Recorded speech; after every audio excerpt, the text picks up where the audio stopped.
રાજકોટ મહાનગરપાલિકા દ્વારા સમયાંતરે રાજકોટ શહેરમાં સફાઈ કામદારોની કાયમી ભરતીની કાયમી નિમણૂક માટેના અલગ અલગ નિયમો પ્રમાણેના અમે લોકો પ્રમાણપત્ર આપતા હોય છે. કોઈને વારસાગત નોકરી મળતી હોય, કોઈને ડાયરેક્ટ નોકરી મળતી હોય.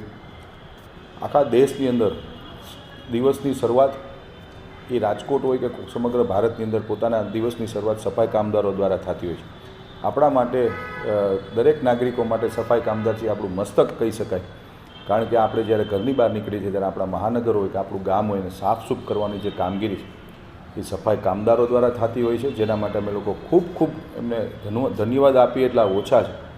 આજે અમારા દ્વારા સૌ પદાધિકારીઓ દ્વારા જે 16 કર્મચારીને જે ચેક આપવામાં આવ્યા છે એ ચેક આપવાની સાથે અમારા દ્વારા એમને વિનંતી અને સૂચન પણ કરવામાં આવ્યું છે કે આપ સૌ રાજકોટને સ્વચ્છ અને રળિયામણું રાખો. સવારના પોરની અંદર આપ જે રાજકોટને સ્વચ્છતા તરફ લઈ જાઓ છો એ કાયમ ચોખ્ખું રાખો એવી આપ સૌને અમારી વિનંતી છે.